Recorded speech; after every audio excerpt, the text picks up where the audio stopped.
Michelle Oriola from Manila Times. Happy birthday. You look so young. Could you tell us what birthday you're celebrating today? Ilan? Do you like? Sure. Real po age. Sige, this is my 29th birthday. Oh, okay. Very young, very young. Can you tell us, you said 13 years ka na in musical theater. 13 po. 1-3. Yes, ma'am. Can you tell us what plays and musicals you've done? Ano yung mga role na nagawa mo in the past 13 years that are very much a highlight of your career? I guess this is one thing about me po. Hindi ako lumabas ng Phil Stagers.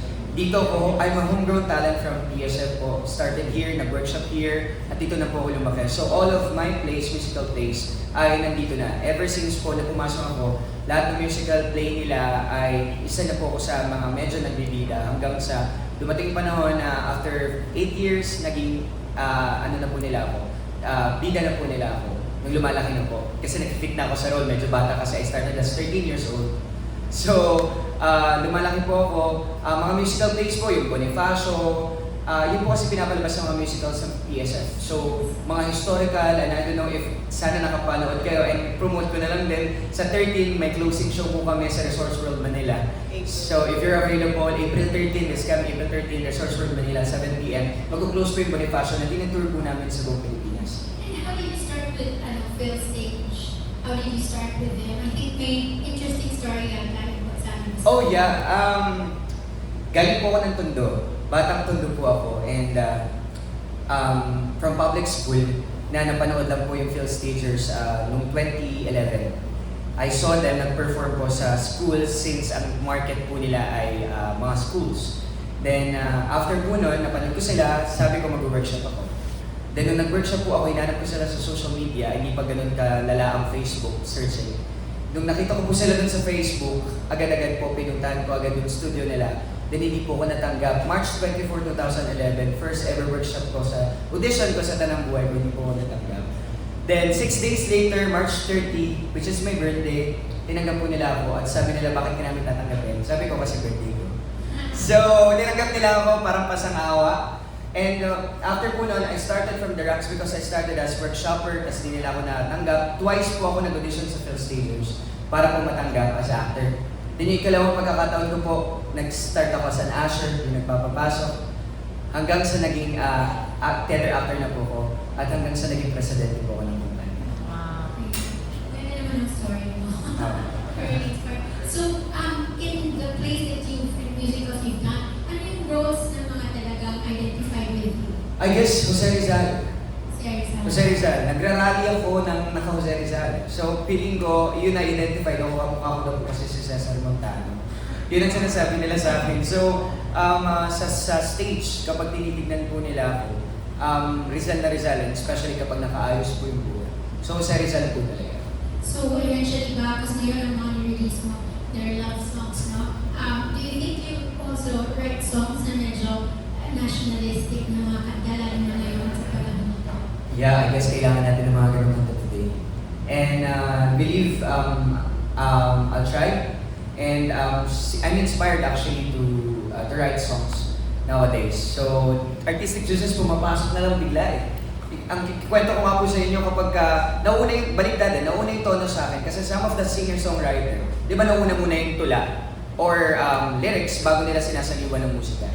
But for me, nauuna kasi yung tono. Then kapag sobrang tono, tapos naiiyak ako, tsaka ko po sinusulatan ng lyrics. Good luck to you, I think, na kapag may susulat ng Salamat. Maraming salamat.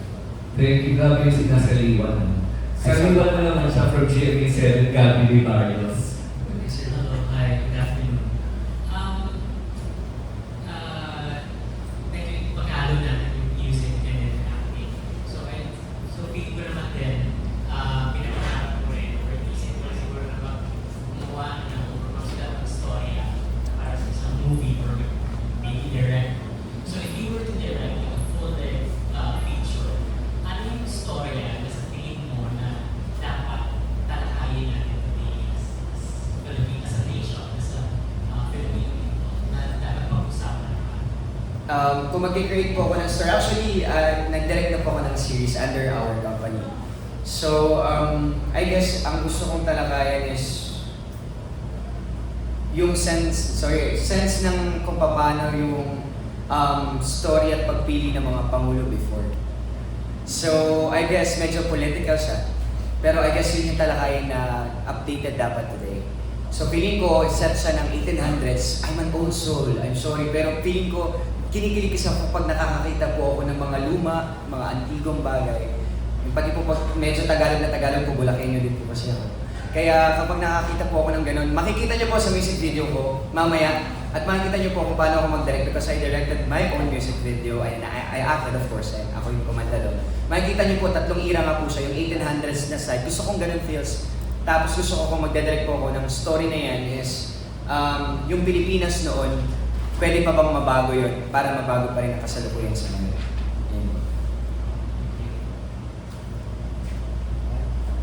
Ayan, si Oji na Vice Rodriguez. I'm Hodge. Jenny, napakinggan namin yung 3 songs. Parang iba-iba siya talaga. Di ba? May condiman tayo. Yung first sa akin. Awaiting. Tapos meron parang love song na pang serie. Di ba? Pwede siyang theme song yung mga serie or mga movies. Tapos yung pangatlo, yun yung Very Gents. So iba rin yung ano niya, yung rhythm niya. Ano yung mga naging inspiration mo? Iba-iba rin ba yung mga naging inspiration mo? Opo, iba-iba talaga. Bigla na lang, depende po kasi sa kanta. Kapag nakikita mo yung ganitong inspiration, halimbawa, yung third song ko po, yung Umalis Ka Na. Nasa Boracay po kasi ako nung sinusulat ko yun. Tapos may naririnig ako na nagbabanda. Siyempre, diba station 1, 2, 3 po yan. So kapag naririnig mo na nagbabanda, nakakarinig ako ng mga sad songs. Pero sobrang sad. Alam mo yun, sabi ko, bakit kaya magkaroon kaya ako ng isang sad song pero masaya yung tono? Parang ano po siya, opposite. Sabi ko, try ko lang kaya, tapos try ko medyo dancey type. So yun po, depende dun sa inspirasyon. Yung second song naman po, gusto ko siya kasi masakit yung sasaktan ka talaga. Then yung first song naman, gusto ko lang harana type na laid back lang na yun. Tuliman. Okay, last question. Sa mga, di ba uso-uso ngayon mga collaboration, mga icon sa mga new gen na singers. So kino-consider mo na parang new gen singer ka? Parang Sino yung pwede mong sabihin gusto mo makakol? Maka- Sa mga baguhan, saka dun sa mga icons.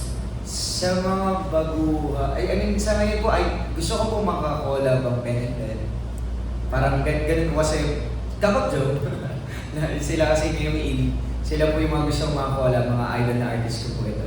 Pero yung sa mga luma, Sa mga icon. kung lumang-luma si Ruben Tagalog, ewan ko kung kilala niyo. Luma o Luma talaga yun. Kilala ng manager ko. Luma o Vice The likes of mga Richie. Ay, yung mga ganyan po, feeling ko yung mag-fit yung boses ko, yung mga Basil Valdez. Mga Basil So, Valdez. ballad. Mga ballad po talaga. Mga ganyan. Sa- Okay, Sa girls, sino yung gusto mo makaduet? Kasi sila nakatulog. Ano po, sila... May gagawin ng love song na gusto mo makaduet. Mga Angeline Quinto. Yan, sila Angeline po. Sila Katrina Velarde. Kaya naman. Mamaya abangan nyo meron siyang Do It with Dulce. Wow. Yes. Opo, may duwit po ako with those mga. Thank you. Happy birthday. Salamat po, Sir Ravi. We have questions from Showbiz Ganap, si James Miguel. Hello po. Ay, good to know. May question is, kasi di ba before January, bakit in January? Yes, that's a funny story. Why Jerry Rivas? Kasi po nung nag-i-ingest ako, ito ano po to, fan fact. Nung nag-i-ingest ako ng kanta, nung 2022 ba yun? Kailangan lang daw kasi may certain lang siya dun sa app na yun, kailangan lang ng ganitong character. Tapos napagpalit ko lang siya yung January Rivas sa Jerry Rivas. Kasi may Jerry Rivas, actually plano ko, that's my director name, pseudonym, parang ganun. So, nung napagpalit ko, nagulat ako, paglabas ng music ko, pinaka first ever music ko na nandyan is yung Twinkle Star. Tapos pagtingin ko dun sa Spotify, pati sa Apple Music, Jerry Rivas na yung nakalagay. So hindi ko na po siya mabago. Kaya ko ngayon, kinapitalize ko na lang siya na Jerry Rivas is my music artist name. One word, Jerry Rivas. Yun po, Jerry Rivas. Follow up lang, gusto mo pa magkaroon ng specific genre of music or Yun po ang itatry ko ngayon. Kaya ko po inahain itong 3 kanta para makita ko kung saan ako gustong mapakinggan. Pero para po sa akin, para makita rin nila yung versatility ko as a music artist. Yan po muna sa ngayon. And kapag may nakita na po ako na, ito yung pinapakinggan ng mga tao. And I guess, doon ako magkakapitalize as an artist, as a music artist.